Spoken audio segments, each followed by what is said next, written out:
Hey, what's happening, guys? We've got a 2023-2024 Panigale V2 in for Woolwich ECU flash and a filter.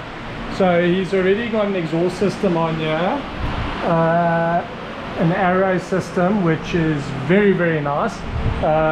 Yeah, so basically I'm going to get the fairings off because I'll need to take the tank off to install the filter on this one.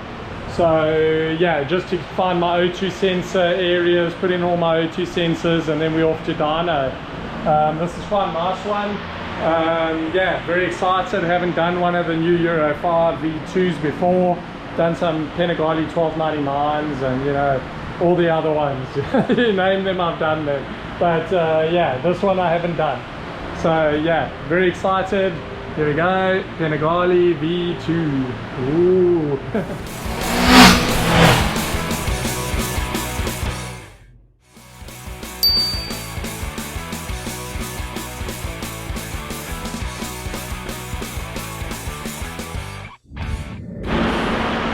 Okay, so we got all the fairings off. You can see there we're just running safe because the fairing sits very close to the exhaust.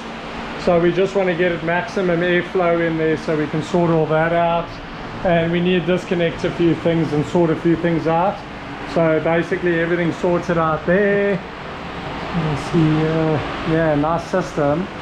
But not many outlets to put the O2 sensor. So I'm going to have to figure this out and see what we're going to do.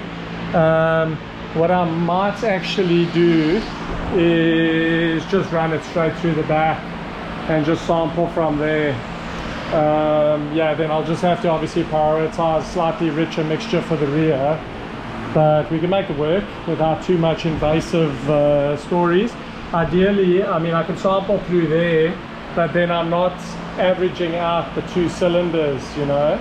So yeah, we'll just see what we're going to do, because there's not really a viable option to pull the whole subframe off to get into where the O2 sensor sits. Just let me get my torch here. If you can see there where the O2 sensor sits up top, yeah, that basically you'd have to pull this whole subframe off to get to it. So yeah, we'll just see what we can do. Most of these Euro 5 bikes are load based anyway, so we'll see what we can do to try not to strip the whole bike anyway. But yeah, we'll do a proper job nonetheless. Let's just take a look at the pre-run. I'll get it on the dyno. Okay, we're back on the dyno now to do the pre-run on the V2 Panigale 2024 model. We've got everything hooked up. Let's see what she does.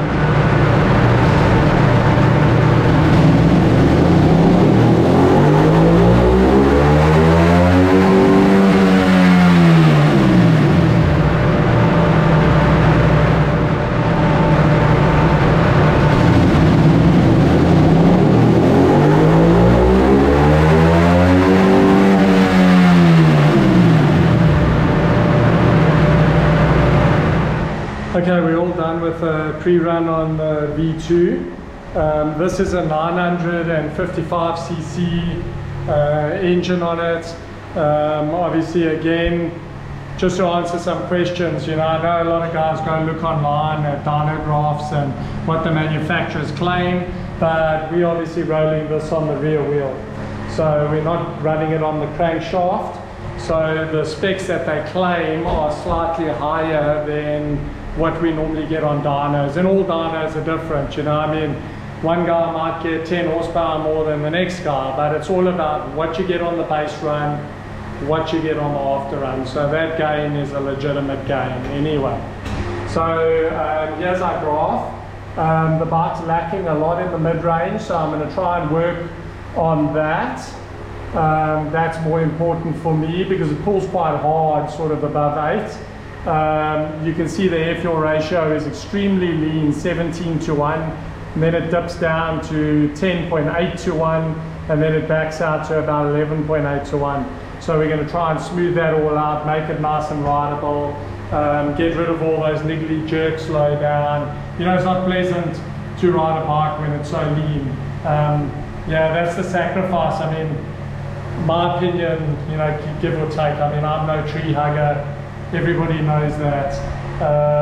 You know, at the end of the day, you know, creating a battery for an electric car creates more pollution than what we create with motorcycles. So, to be honest, yeah, it's a little bit of a touchy subject for most people, you know, especially those ones that want to go, you know, like protest against, you know, fumes and stuff when there's factories billowing out black smoke in its dozens.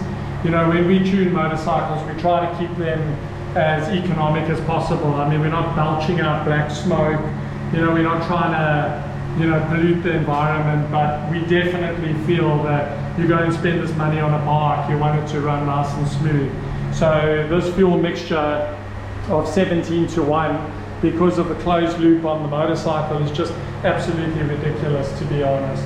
I mean, like if I buy a bike, I modify it because I want a nice smooth ride, spend most of my life in traffic, and that's why people tune motorcycles, to have predictable, smooth power. Not this, it's like, to be honest, feels like a two-stroke. It's sluggish, you know, like it's lean and jerky, and then it's sluggish, and then it's just average, you know. So that's why we do what we do. We're going to get into the ECU now and see what we can modify and what we can do. Obviously our end result on the air-fuel ratios is a nice, safe mixture. We try to go as lean as possible, low down, but we just don't jerk. So again, we're not trying to destroy the environment. I know people have had their say about that. You know, that's nonsense, you know. Cows farting in the field create more greenhouse gases than motorcycles, that I can assure you. So anyway, let's see what we can do and take it from there. A bit of a controversial topic, but I mean, some of the comments people said, you know. Anyway, yeah, crazy. You enjoy your electric car when it catches fire and creates maybe 2 years worth of pollution that a bike creates. So anyway. Sorry, just having a rant, but just a bit.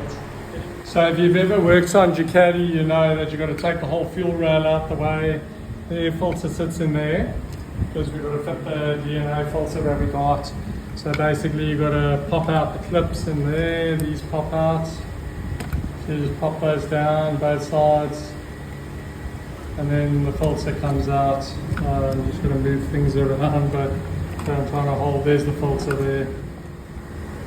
Okay, so our new filter's installed. You just got to lock the two clips in on the sides, if you can see those down there, and then install your throttle body velocity stacks back on, which obviously have your shower injectors, and then you can put the tank back on.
Okay guys, we are done with our Panigale. I'm not gonna lie, this one was a tough nut to crack.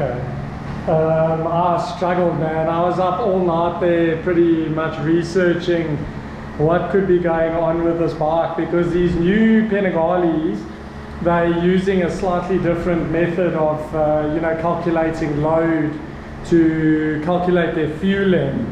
So it appears that what they're using is the airflow sensor to calculate the quantity, the mass of air is coming into the engine, and then they're using that to calculate, you know, how much fuel to add immediately. That's why these Panigales, when I say they're load-based fuel, even if you go into Village and you go into current data and then you click auto-tune live, it tells you that these bikes use load-based fueling style. So it's not like you can tune it like you used to the old cable throttle bodies and stuff like that. Not going to happen. So also there's maps, limiting maps. So yesterday, I mean, obviously the base run was 128.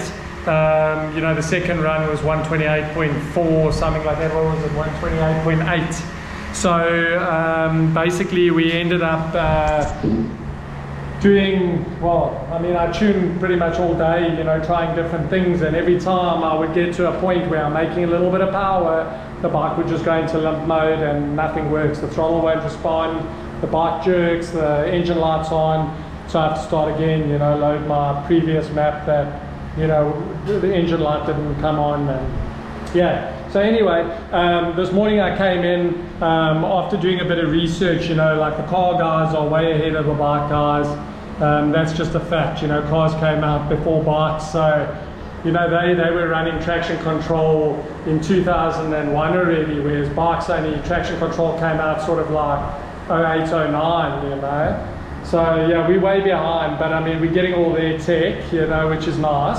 But basically now I've altered all the torque limit maps, torque request maps, EDV limit maps, which is your electronic throttle valves. So I've made changes on all that, you know, within a limit where I'm not going to run into problems. And from there I basically just added, also just put the bike under load, saw what my torque value was, say at, this bike makes its peak torque up at sort of 8,000 onwards, so I put it up at 8,000, saw it was like 19 Newton meters, and then went into that section and just altered the ignition timing, and then went and loaded it again in the same spot, and it was up to like 101. Then I put more timing, and then I loaded it up again, and then the timing obviously had been over advanced, and basically what had happened was the power had fallen away. So I knew that's not good. Even though I wasn't getting detonation, it's the right way to see that you're getting maximum torque, is to put it under load, check your torque value under load, and then obviously adjust your ignition timing, go back there, check how it is, then make that same change across the whole map. And if you find that you're lacking in some areas, then you need to back that timing off. So that's how I do it, just for, you know, quick efficiency, you know, but I mean, that is the right way to do it. So anyway, let's take a look at our results. So that was our 955 Panigale V2 2024. We were at 128.8 horsepower, we're up to 141.8 now. And the torque was 92 Newton meters, we're up to 102 Newton meters. So you can see we've gained all the way from the bottom to the top. I'm not going to sugarcoat this. It was a very, very difficult bike to tune. I even struggled, I'll be honest. Because the problem is to get power out of these, they're so good already that, you know, there's very little that you can actually change. But the torque limit maps was where I found the biggest restriction. Because obviously now that I'm taking everything out, like I got a box full of things. Here's a evap canister, there's a whole lot of things I've taken out. Disconnected the O2s, disconnected the pair valve. So all that's out now. So we can see our gain is right through the rev range, power and torque. I'm very happy with the response and the running of the bike. Fueling wise, again, it's a little bit lean at the bottom up to 4,000, but like I said, when I put it under load, the fueling's spot on. Everything is good. Even if I collect the data under sweep loading or something, it's all good.